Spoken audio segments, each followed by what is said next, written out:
ओशो कहते हैं कि मेरे पास बहुत लोग आते हैं। वे कहते हैं भोजन हम ज्यादा कर जाते हैं, क्या करें? तो मैं उनसे कहता हूँ होशपूर्वक भोजन करो। और कोई डाइटिंग काम देने वाली नहीं है। एक दिन 2 दिन डाइटिंग कर लोगे जबरदस्ती, फिर क्या होगा? दोहरा टूट पड़ोगे फिर से भोजन पर। जब तक कि मन की मौलिक व्यवस्था नहीं बदलती तब तक तुम 2-4 दिन उपवास भी कर लो तो क्या फर्क पड़ता है? फिर 2-4 दिन के बाद उसी पुरानी आदत में सम्मिलित हो जाओगे। मूल आधार बदलना चाहिए। मूल आधार का अर्थ है जब तुम भोजन करो तो होशपूर्वक करो, तो तुमने मूल बदला, जड़ बदली। होशपूर्वक करने के कई परिणाम होंगे। एक परिणाम होगा ज्यादा भोजन न कर सकोगे, क्योंकि होश खबर दे देगा कि अब शरीर भर गया। शरीर तो खबर दे ही रहा है, तुम बेहोश हो इसलिए खबर नहीं मिलती। शरीर की तरफ से तो इंगित आते ही रहे हैं। शरीर तो यंत्रवत खबर भेज देता है कि अब बस रुको, मगर वहाँ रुकने वाला बेहोश है, उसे खबर नहीं मिलती। शरीर तो टेलीग्राम दिए जाता है, लेकिन जिसे मिलना चाहिए वह सोया है, उसे कुछ पता नहीं चलता। फिर धीरे धीरे इस बेहोशी की मात्रा इतनी बढ़ जाती है कि शरीर की सूचनाओं का खटका भी मालूम नहीं होता। होशपूर्वक भोजन करो। भोजन करते वक्त सिर्फ भोजन करो। उस समय न बाजार की सोचो, न व्यवसाय की सोचो, न राजनीति की सोचो, न धर्म की सोचो। उस समय कुछ सोचो ही मत। उस क्षण तुम्हारा सारा उपयोग, उस क्षण तुम्हारा सारा बोध भोजन करने की सहज क्रिया में संलग्न हो। तो पहली बात, जैसे ही शरीर खबर देगा रुकने का क्षण आ गया, वह तुम्हें सुनाई पड़ेगा। दूसरी बात, अगर तुम होशपूर्वक भोजन करोगे तो ज्यादा चबाओगे। बेहोशी में आदमी सिर्फ किसी तरह धकाए जाता है अंदर। जब तुम ठीक से चबाते नहीं तो अतृप्ति बनी रहती है, रस उत्पन्न नहीं होता।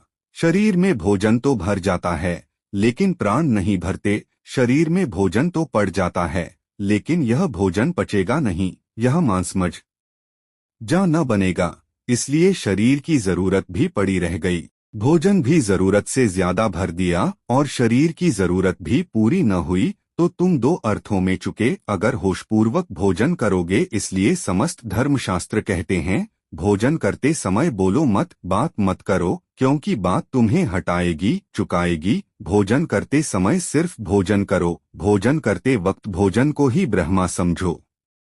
इसलिए उपनिषद कहते हैं अन्न ब्रह्मा, और ब्रह्मा के साथ कम से कम इतना तो सम्मान करो कि होशपूर्वक उसे अपने भीतर जाने दो।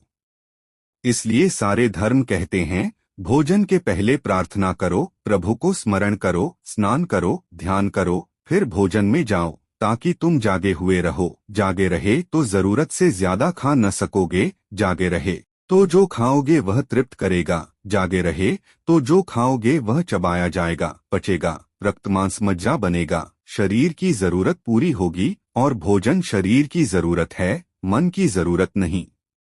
जागे हुए भोजन करोगे तो तुम एक क्रांति घटते देखोगे कि धीरे धीरे स्वाद से आकांक्षा उखड़ने लगी। स्वाद की जगह स्वास्थ्य पर आकांक्षा जमने लगी। स्वाद से ज्यादा मूल्यवान भोजन के प्राणदायी तत्व हो गए। तब तुम वही खाओगे जो शरीर की निसर्गता में आवश्यक है, शरीर के स्वभाव की मांग है। तब तुम कृत्रिम से बचोगे, निसर्ग की तरफ मुड़ोगे।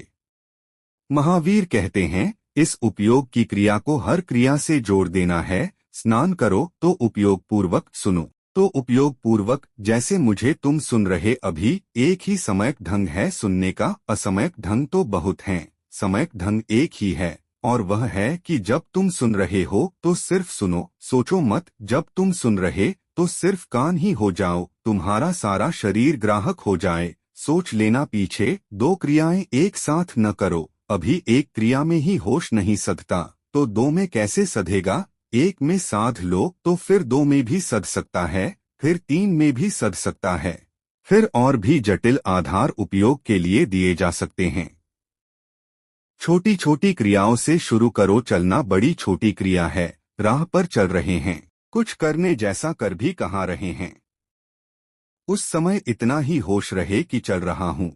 जब मैं यह कह रहा हूँ कि इतना होश रहे चल रहा हूँ जयंचरे, तो इसका यह अर्थ नहीं है कि तुम भीतर दोहराओ कि मैं चल रहा हूँ, मैं चल रहा हूँ। अगर तुमने ऐसा दोहराया, शब्द निर्मित किए, तो तुम चूक गए, तुम शब्द में लग गए, फिर चूक गए। जब मैं कह रहा हूँ जाग कर चलो तो इसका केवल इतना ही अर्थ है, मन में कोई चिंतन न चले, निर्मल दर्पण हो मन का, सिर्फ चलने की छाया पड़े, सिर्फ चलने का भान रहे, बेभान न चलो।